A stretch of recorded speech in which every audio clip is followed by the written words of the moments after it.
पंचायत चुनाव की सुगबुगाहट तेज है। ऐसे में सभी दल अपनी अपनी राजनीतिक जो तैयारियां हैं वो तेज कर चुके हैं। सुभाषपा के राष्ट्रीय महासचिव हमारे साथ बात करने के लिए हैं। अरुण राजभर जी, आपकी पार्टी की क्या तैयारी है? गठबंधन के साथ लड़ेंगे, अलग चुनाव पंचायत का लड़ेंगे? देखिए, पंचायत चुनाव की तैयारी जोरों पर चल रही है। सभी हमारे कार्यकर्ता जो लड़ने के लिए तैयार हैं, सभी लोग क्षेत्र में अपने जनसंपर्क कर रहे हैं और लोगों के बीच में जाकर के अपना पार्टी के जनाधार को बढ़ाने का काम कर रहे हैं। सभी पार्टियां जिला पंचायत के जब चुनाव आते हैं या त्रिस्तरीय पंचायत चुनाव होते हैं तो सब अपने अपने पार्टी के उम्मीदवार लड़ाते हैं। इसका कोई गठबंधन नहीं होता है, क्योंकि ये स्थानीय क्षेत्रीय चुनाव होता है और स्थानीय मुद्दों का चुनाव होता है। क्योंकि वहाँ एक ही पार्टी के 4-4 कार्यकर्ता, 5-5 कार्यकर्ता तैयार करते हैं। पार्टी अगर एक व्यक्ति को देती है तो 4 आदमी नाराज होता है। तो इसमें पार्टी स्वतंत्र कर देती है। स्थानीय जिला के जो कार्यकर्ता हैं, जिले के अध्यक्ष हैं, बाकी स्थानीय जो पदाधिकारी वो तय करते हैं कि कौन प्रत्याशी जीतेगा, कौन नहीं जीतेगा। उसी हिसाब से अपन मिलजुल के लड़ाते हैं। जो जीत जाता है वो पार्टी के साथ मजबूती से खड़ा होकर के आगे अभियान बढ़ाता है। तो त्रिस्तरीय पंचायत चुनाव में बूथ स्तर तक हम लोगों ने अभी तक कम से कम 826 प्रत्याशियों का चयन कर लिया है और इन सभी लोगों को बूथ स्तर पर संगठन बनाने के लिए और गांव में जो 22 गांव 23 गांव होते हैं उनमें जन चौपाल कार्यक्रम करके जो उपेक्षित वर्ग है, समाज के हर वर्ग के जो कमज़ोर लोग हैं उनको जोड़ने की कवायद में लगे हुए हैं। मुझे लगता है कि आने वाले समय में जो पिछला 2020 में जो चुनाव हुए थे पंचायत चुनाव, उसमें परफॉर्मेंस हमारे 176 जिला पंचायत सदस्य बने थे। उसमें 800 से ज़्यादा हमारे प्रधान बने थे, 1200 से ज़्यादा बीडीसी बने थे। तो मुझे लगता है कि इस बार हम लोगों की ग्रोथ और अच्छा होगा और कम वोटों से हम लोग चुनाव हारे थे। पिछली बार कम से कम 250 ऐसी सीटें थी जहां हम लोग 40 वोट से लेकर के 250 के बीच में हारे थे। तो इस बार परफॉर्मेंस अच्छा बनाने के लिए काफ़ी समय से हम लोग लगे हुए हैं कि अच्छा परफॉर्मेंस आने वाले समय में जिला पंचायत के चुनाव में मिले। तो कार्यकर्ताओं की जो मेहनत है आने वाले समय में वो दिखाई देगा, क्योंकि यह एक तरीके से आंदोलन के रूप में कार्यकर्ता चुनाव लड़ रहे हैं कि ये त्रिस्तरीय पंचायत सेमीफाइनल होता है। सारे लोग, आप लोग भी मानते हैं कि ये विधानसभा का सेमीफाइनल होता है। तो सेमीफाइनल में कार्यकर्ताओं की जो पिछले 5 साल जो संघर्ष हुआ है उसका कार्य की समीक्षा होगी कि कितना बेहतर कौन नेता काम किया है और परिणाम जनता किसको बेहतर दी। तो उसी आधार पर आगे के रणनीति हम लोग बनाने में लगे हुए हैं। अभी तो लगातार मैं क्षेत्रों में जा रहा हूँ। प्रत्याशियों का चयन कराने के लिए 5 लोगों की कमेटी बनाया हूँ। 3 लेयर बना दिया हूँ कि एक लेयर में सामान्य सीट के प्रत्याशी चयन करने वाले होंगे, दूसरे में अनुसूचित जाति के लेयर होंगे, तीसरे में पिछड़े वर्ग के होंगे। इस तरीके से जो प्रत्याशी बेहतर दिखाई देगा, जनता जिनको मैदान में जिताने के लिए तैयार होगी, उसको हमारी कमेटी प्रत्याशी के रूप में बना करके उतारने का काम करेगी। विपक्ष कह रहा है कि बिहार में आप लोगों को सीटें नहीं मिली तो इस वजह से आप लोग अकेले लड़ रहे हैं। नहीं, देखिए, बिहार का राजनीति अलग है, उत्तर प्रदेश की राजनीति अलग है। ये राजनीतिक दल है भारतीय समाज पार्टी। जो विपक्ष कह रहा है राजनीति इस तरह की बातें, उसकी तो हैसियत नहीं हुई वहाँ जाके लड़ने की। बिना दूल्हे की बारात लेकर गए थे अपने रिश्तेदार को जिताने के लिए, और जहाँ भी विपक्ष ने राजनीति गंदा किया या जहाँ भी इस तरह की बातें किया, वहाँ बुरी तरीके हार के आए। जहाँ 79 सीटें जीती थी आरजेडी, वहाँ ला करके 25 सीट पर खड़ा कर दिए। तो कौन जा कर के वहाँ बेहतर करने का काम किया? हम लोगों ने तो पहली बार हम लोग जा कर के 27-28 सीटों पर मजबूती से लड़ाई लड़ी और 6000, 8000, 7000, 5000 वोट हमको अगर मिला है तो ये एक हमारे ऊपर 8000 लोगों का भरोसा जमा है। हम तो 8000 बताने लायक हैं, ये लोग तो बताने लायक भी नहीं रहे कि हमारे प्रत्याशी लड़े। न कार्यकर्ता है, नहीं, वही होता है ना कि बिना दूल्हे की बारात लेके गए थे और वो अब्दुल्ला दीवाना हो जाता है, एक कहावत इनका है, वही हालत है। तो हम लोगों के काम है कि अच्छा काम करना, विपक्ष का काम विरोध करना।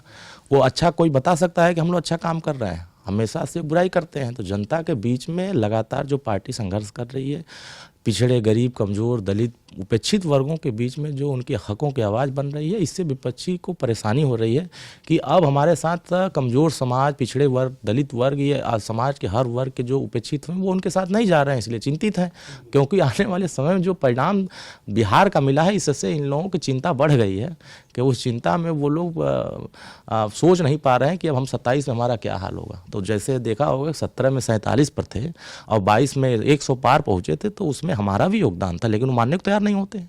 अब वो योगदान जब हटेंगे,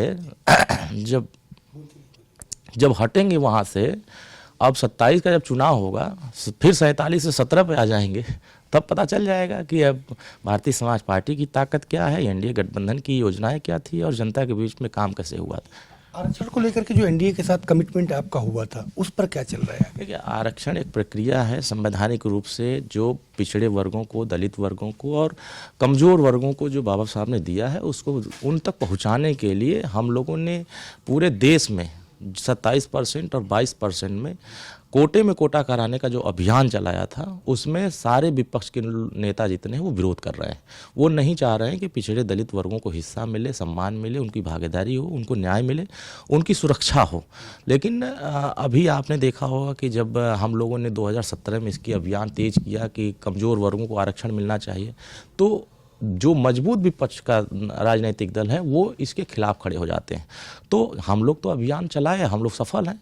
पूरे देश में रोहिणी आयोग का गठन हुआ, 6 साल माननीय प्रधानमंत्री जी श्री रामनाथ कोविंद जी के नेतृत्व में कमेटी बना करके 5 सदस्यीय टीम ने समीक्षा किया, पूरे देश भर में कम दिखा। तो उसमें 2244 जातियों में 144 जातियाँ हैं पिछड़े वर्ग में अधिकार पा रही हैं, बाकी सबको नहीं मिल रहा है। उसमें दलित वर्गों में देखा गया तो उसमें 3100 जातियाँ थी, जिसमें कि 200 कुछ जातियों को हिस्सा मिल रहा है। तो ऐसे स्थितियां पैदा हो गई कि जो संवैधानिक व्यवस्थाएं मिली हुई है, कमजोर वर्गों को तो लेने ही नहीं दे रहे हैं।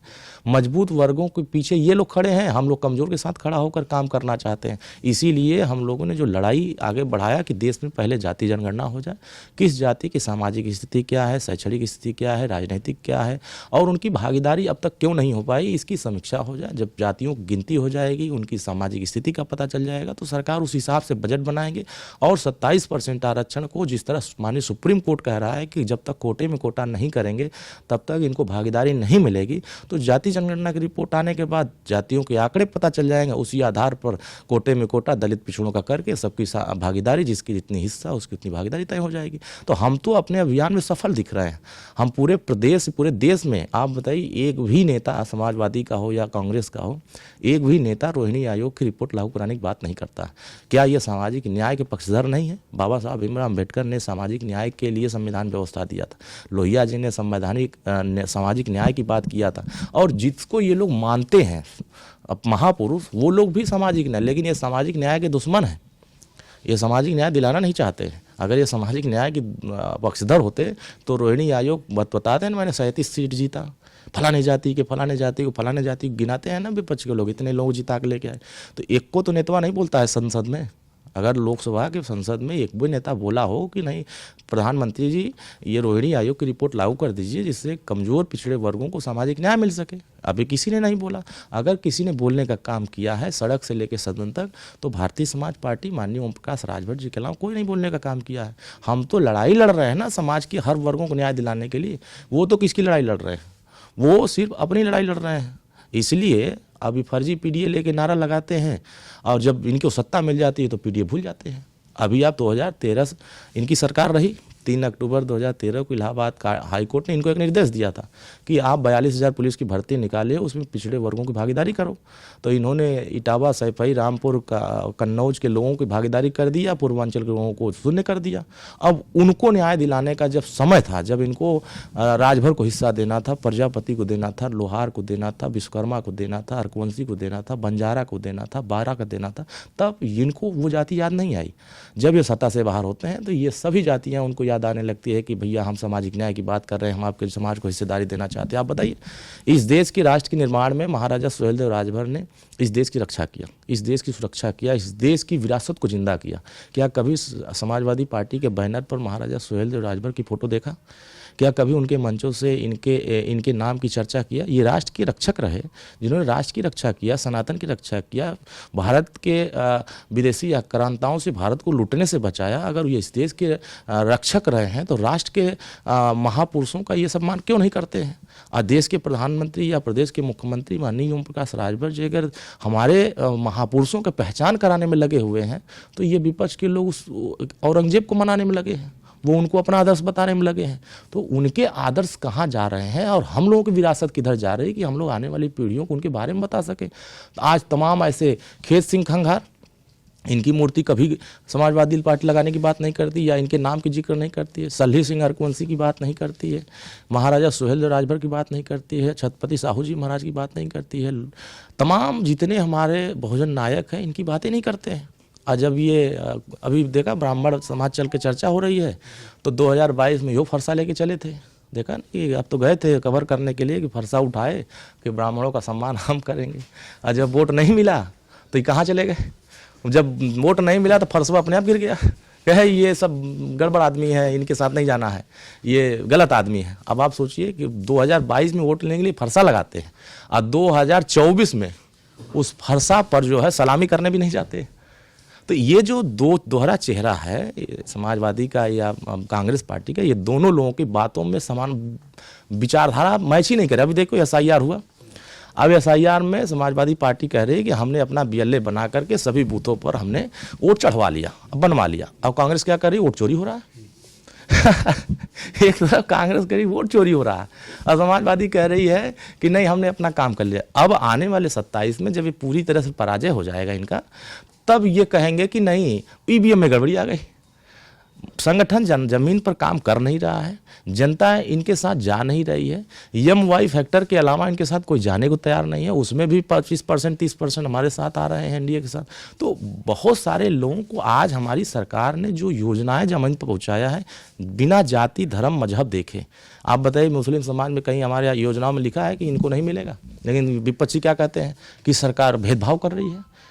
बिना भेदभाव किए गैस कनेक्शन दिए जा रहे हैं, बिना भेदभाव किए शौचालय बनाए जा रहे हैं, बिना भेदभाव किए 5 लाख का आयुष्मान कार्ड दिए जा रहे हैं, बिना भेदभाव किए जो है सम्मान निधि किसानों को दिए जा रहे हैं, बिना भेदभाव किए आवास दिए जा रहे हैं। तो अब आप देख लें कि इतनी सारी योजनाएं अगर ज़मीन पर पहुंच रही है, बिना भेदभाव दिए राशन दे रहे हैं। ये रसनवा जो हमको लगता है कि विपक्षी सबसे ज़्यादा लेते हैं और उसके बाद वो कह रहे हैं कि हमें कुछ नहीं मिल रहा है। अगर राशन उनका बंद कर दें तो खाए भी ना मर जाएंगे, तब कहेंगे नहीं सरकार हमको खाना नहीं दे रही है। अरे सरकार सब व्यवस्था दे रही है, पार्टी NDA सरकार सारी व्यवस्थाएं जनता को दे रही है, इसीलिए तो जनता खुशहाल है। हमेशा से सरकार चुनती जा रही है और उनको मौका नहीं दे रही है, बराबर धाराशाही। तो कहते हैं हम 24 में जीत लिए तो 27 जीत लेंगे। 24 में आप धोखा दे दिए, आरक्षण खत्म हो जाएगा, संविधान खत्म हो जाएगा, लोकतंत्र खत्म हो जाएगा, वोट का अधिकार छीन लिया है, झूठ बोल करके वोट ले लिया। लेकिन अब बार बार झूठ तो नहीं बोल सकते। अब आप 27 में आएंगे तो ये सब झूठ बेनकाब हो जाएगा। है भैया आप काम खत्म, झूठ बोल कर आप वोट लिए थे। अब उसके बाद देखें जब वही अयोध्या में मिल्कीपुर का जब चुनाव हुआ धराशायी हो गए।